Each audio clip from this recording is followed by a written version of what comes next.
কর্মসূচি শেষে আপনারা মূল্যায়ন করবেন যে বাংলাদেশের সাধারণ শিক্ষার্থীরা কাদের সাথে রয়েছে। গণতান্ত্রিক বাংলাদেশে 5ই আগস্ট পরবর্তী সময়ে যেই ডেমোক্রেসি তৈরি করে শিক্ষা প্রতিষ্ঠানগুলোর সাধারণ শিক্ষার্থীর নাম ধরে একটি সংগঠন যে অস্থিতিশীল পরিবেশ তৈরি করতে চায় সেই বিষয়ে শিক্ষার্থীদেরকে সচেতন করা। আমরা ওই অন্য কারো মতো এত লক্ষ বলে আমরা হাইপ তুলতে চাই না। এটা মাঠের দৃশ্যই দেখা যাবে এবং কর্মসূচি শেষে আপনারা মূল্যায়ন করবেন যে বাংলাদেশের সাধারণ শিক্ষার্থীরা কাদের সাথে রয়েছে। আমরা মূলত এই কর্মসূচিটি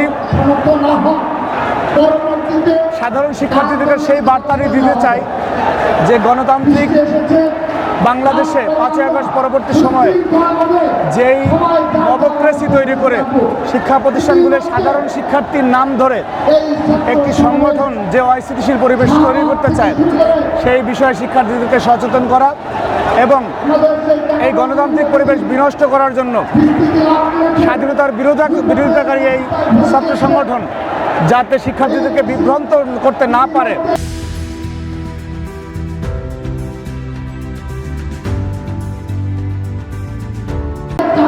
এবং সামাজিক যোগাযোগ মাধ্যমে লক্ষ বট আইডি খুলে ছাত্র রাজনীতিকের ক্যারেক্টার অ্যাসাসিনেটকে করার যে অপচেষ্টা সেটাকে শিক্ষার্থীরা যারা প্রতিহত করতে পারে সেই বিষয়ে সচেতন থাকে তার জন্য আজকের এই কর্মসূচি থেকে সংগঠনের পক্ষ থেকে বার্তা দেওয়া হবে। পাশাপাশি বাংলাদেশের সাধারণ মানুষ 3টি জাতীয় নির্বাচনে তাদের ভোটাধিকার প্রয়োগ করতে পারে নাই, সেই নির্বাচনকে বিলম্বিত করার জন্য নষ্ট করার জন্য একটি পক্ষ যে অপচেষ্টা চালাচ্ছে দেশে অস্থিতিশীল পরিবেশ তৈরি করে তাদের বিষয়ে সচেতন থাকার জন্য শিক্ষার্থীদেরকে বাংলাদেশের গণমানুষের নেতা জনাব তারেক রহমান বার্তা দিবেন যে এই 71-এ পরাজিত শক্তি তারা বাংলাদেশের নির্বাচনে পরিবেশ নেই বলে যে হাইপ তুলতে চাচ্ছে সেটি তাদেরই পূর্ব পরিকল্পিত এবং অত্যন্ত সুপরিকল্পিত পরিকল্পনার অংশ।